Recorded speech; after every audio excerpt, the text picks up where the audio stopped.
लग्नानंतरचे प्रेम भाग 57वा. सकाळपासून त्या दियाकडून तिने ऑफिसबद्दल आणि मॅनेजमेंटबद्दल बरीच माहिती करून घेतली होती. आणि तेच सर्व आता ती वर्षा आणि धनश्रीला सांगत होती. ए धनश्री, आपले बॉस सुमित पाटील आहेत ना, तो खूप हँडसम आहे. ती बोलता बोलता मध्येच म्हणाली. काय, तू भेटलीस का? धनश्रीने विचारले. नाही ग, मला दिया सांगत होती. बघ धनश्री, या महामायेच्या नजरेतून जिजूंना वाचव. वर्षा हळूच धनश्रीच्या कानात पुटपुटली. मला त्यांना पाहायचं आहे. कसे आहेत बॉस आपले ते? म्हणजे सगळेच म्हणतात खूप हँडसम आहेत म्हणून. त्यानंतर पण बराच वेळ तिची बडबड सुरूच होती. आणि इकडे वर्षा धनश्रीचं डोकं खात होती. धनश्री, ऐकतेस ना? ही चुडेल काय म्हणते ते? तू बाई जिजूंना सांभाळ. वर्षा ओव्हर ॲक्टिंग करत बोलत होती. धनश्रीला पण स्वीटीच्या तोंडून सुमितचं कौतुक ऐकून जलस फील होत होतं. स्वीटी येऊ दे, नाहीतर अजून कोणी पण येऊ दे, पण माझा सुमित असा कोणाला पण भाव देणारा नाही. धनश्री मनातच बोलत होती. असेच 2-4 दिवस गेले. या 2-4 दिवसात धनश्री 4-5 वेळा सुमितच्या केबिनमध्ये दिनेशला सापडली. त्यामुळे दिनेश तिचा रागराग करत होता.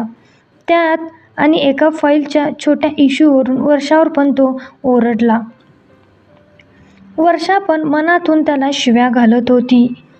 धनश्री कामातच होती की तिच्या मोबाईलवर सुमितचा कॉल आला. हां बोल, खाली ये ना, कॅन्टीनमध्ये कॉफी घेऊया. सुमित पलीकडून म्हणाला. तू कुठे बाहेर गेला होतास का?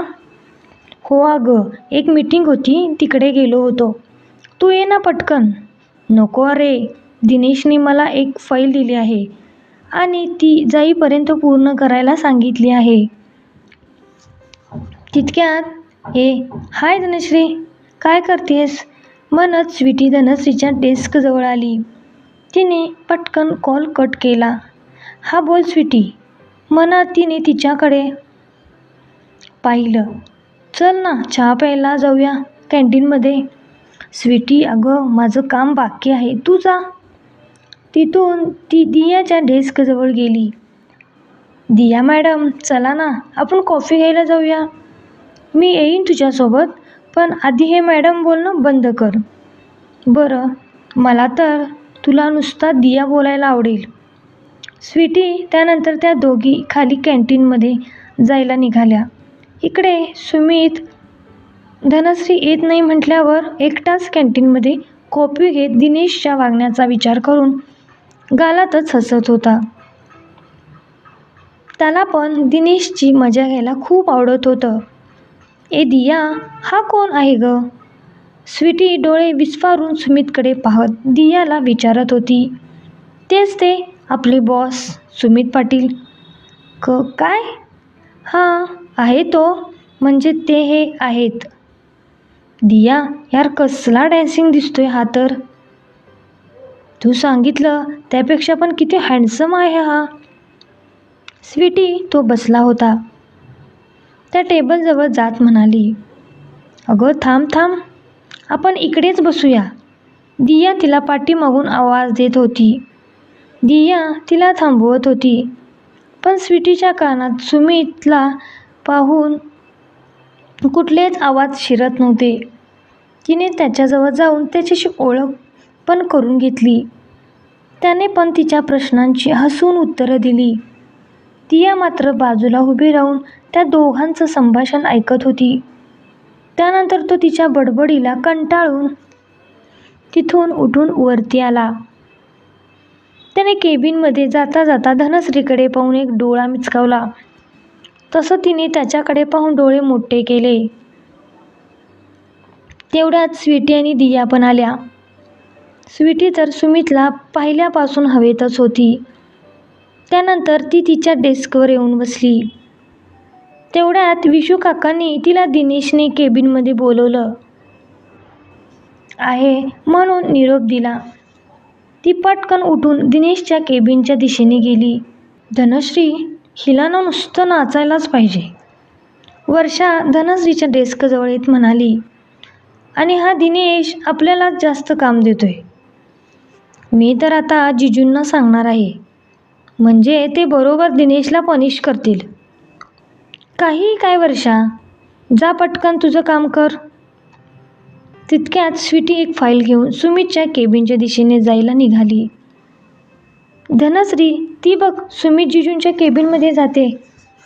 जाऊ दे ग, दिनेश सरांनी काही काम सांगितलं असेल. ती बघ तिच्या हातात फाईल दिसते ना, ती द्यायला जात असेल. धनश्री वर्षाला समजवत म्हणाली. केबिनच्या बाहेर मिररमध्ये पाहत तिने आधी केस नीट केले. त्यानंतर लिपस्टिक काढून ओठांवर लावली. वाकडं तिकडं तोंड करून ती केबिनमध्ये जायच्या आधी स्वतःला पाहत होती. ती बघ तिची काय नाटकी चालू आहेत. वर्षा धनश्रीला दाखवत हसत होती. आतून सुमितला पण हिची नाटकं दिसत होती. त्यानंतर ती नॉक करून केबिनमध्ये आली. ती आतून केबिन पाहतच आत आली. हातात ती फाईल टेबलवर ठेवत, दिनेश सरांनी ही फाईल दिली आहे, ती सुमितच्या डोळ्यात पाहत म्हणाली. त्यांनी लगेच समोरच्या लॅपटॉपकडे आपली नजर वळवली. तिच्याकडे न पाहताच ठेव म्हणाला तिला. अजूनही समोर उभी पाहून, अजून काय आहे का? तो लॅपटॉपमधून डोकं वर काढत जरा चढ्या आवाजात म्हणाला. नाही म्हणत ती पटकन बाहेर पळाली. तो मात्र मान डोलवत पुन्हा आपल्या कामाला लागला. सुमित, अरे आपण दिनेशला तरी सांगायला हवं मी कोण आहे ते. घरी आल्यानंतर धनश्री सुमितला म्हणाली, मला तर ना दिनेशचं रिॲक्शन आणि त्याच्या बोलण्याची खूप मजा येते. अजून काही दिवस त्याची मजा करूया आपण, आणि नंतर सांगितल्यावर कसा रिॲक्ट होईल तो ते पाहायला खूप मजा येईल. सुमित दिनेशचा रागवलेला चेहरा आठवून मोठ्याने हसत होता. धनश्रीला पण हसू येत होतं. दोघे पण दिनेशचं वागणं आठवून खळखळून हसत होते. वैशाली त्याच्या रूमकडे निघाल्या होत्या. या दोघांच्या हसण्याचा आवाज ऐकून त्याची पाऊल सुमितच्या रूमकडे वळली. सुमित सुमित त्या दरवाजावर नॉक करत त्याला आवाज देत म्हणाल्या. मॉम, अगं ये ना. तो अजूनही हसत होता. अरे असं दोघं पण हसताय, काय झालं? त्या पण हसत म्हणाल्या. अगं तो दिनेश. सुमित अजून पण पोट धरून हसत होता. मला म्हणाला, मी उद्या घरी येतोय वहिनीला भेटायला. हे बोलत तो पुन्हा हसायला लागला. अरे मला नीट सांग तरी, नुसताच हसतोयस काय? त्यानंतर सुमितने त्यांना दिनेशची गंमत सांगितली. ते ऐकून वैशालीला पण हसू आलं.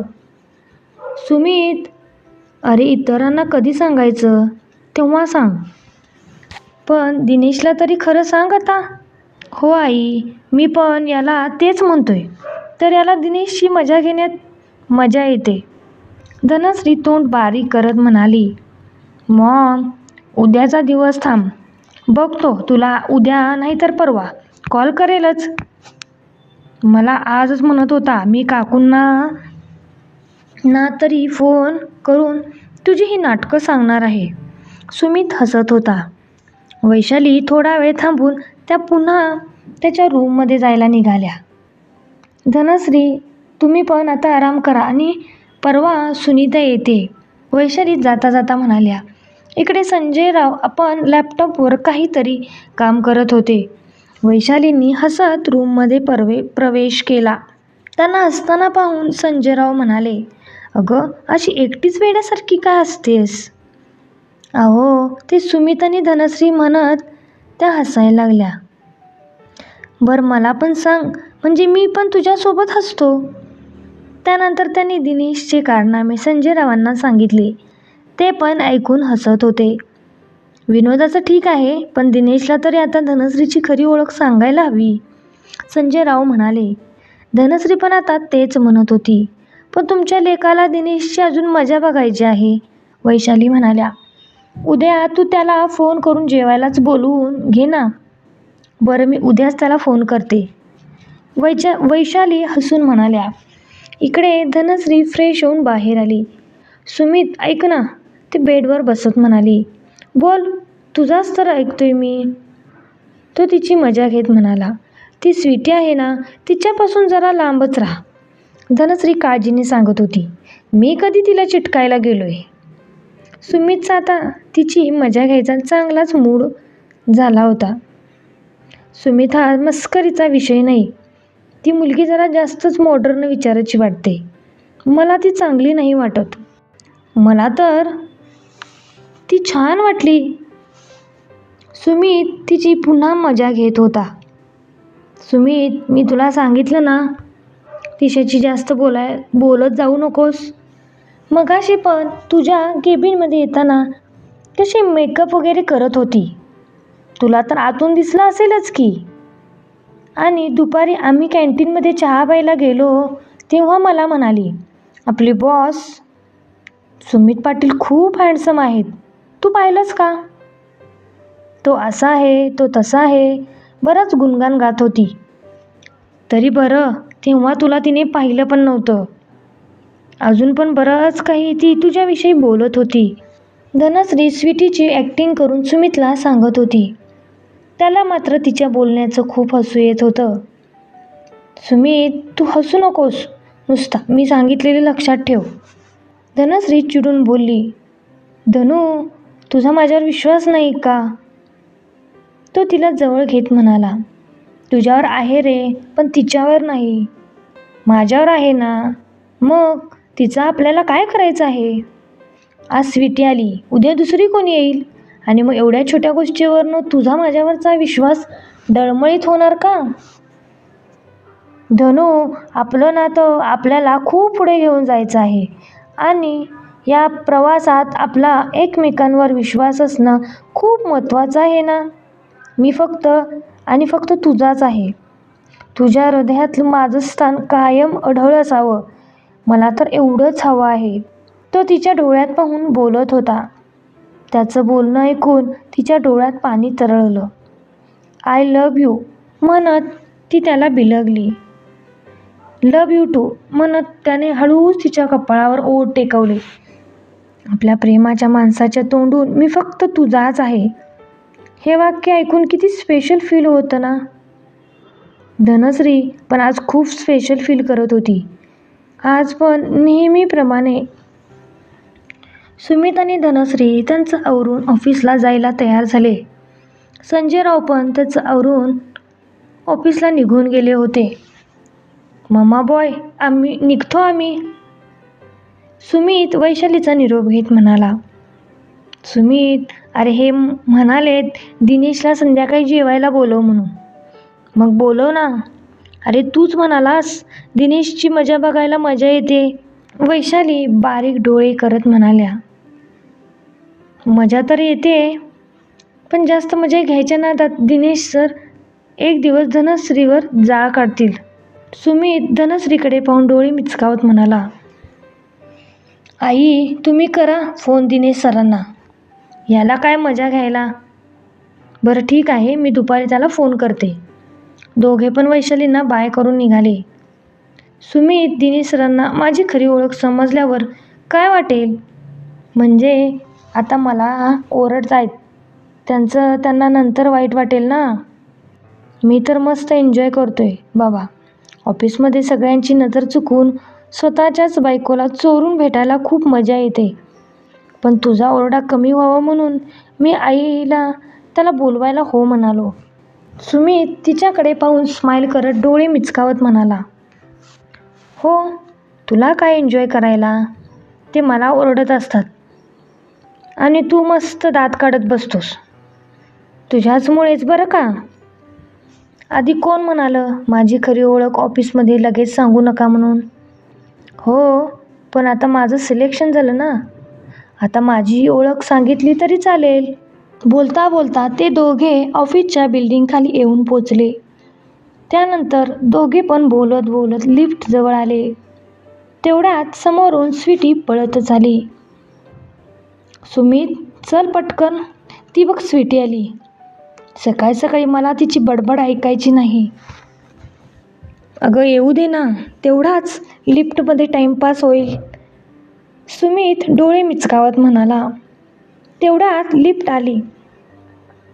धनश्री पटकन आत आली आणि सुमितच्या हाताला पकडून तिने पटकन त्याला आत खेचून घेतलं.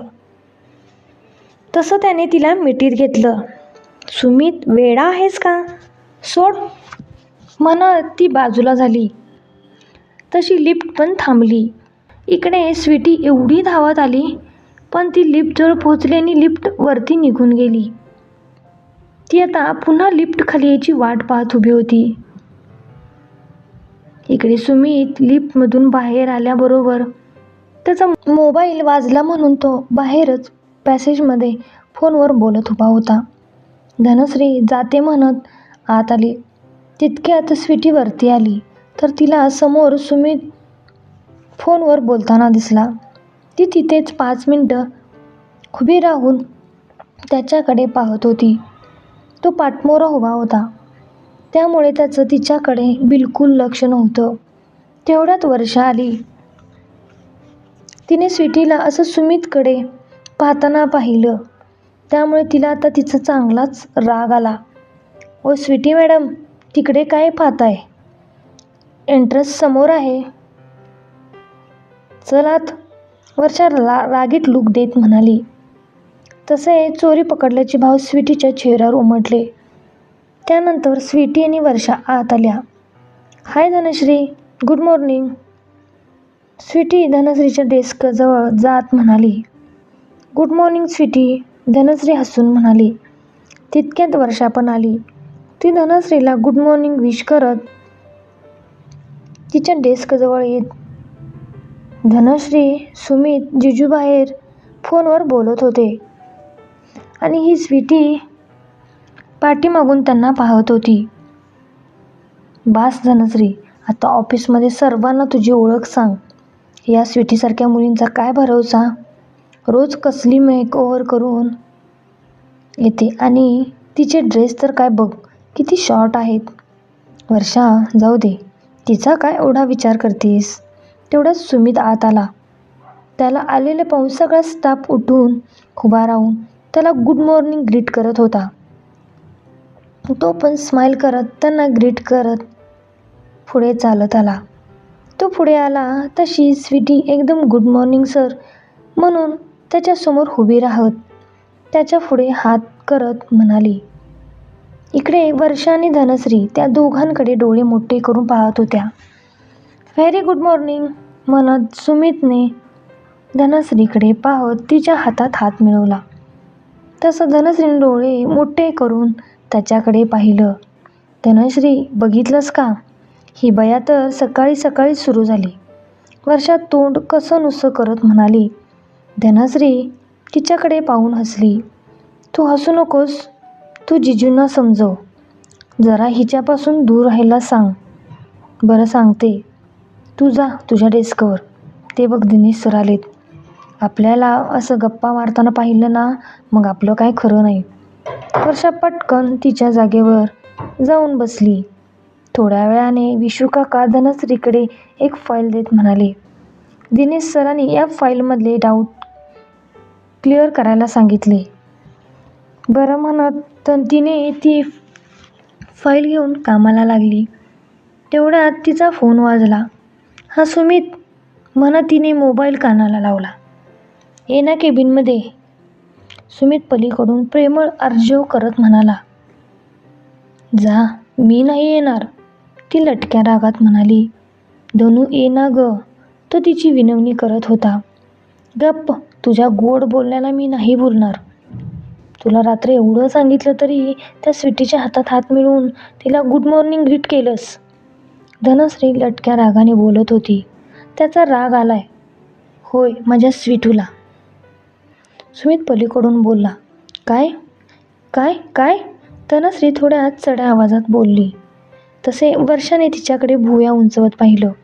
काही नाही म्हणून धनश्रीने मान डोलवली. धनू ये ना ग, सुमित पुन्हा तिची विनवणी करू लागला. तेवढ्यात वर्षा तिच्याजवळ येत, जा ना, आत बोलावत आहेत तर.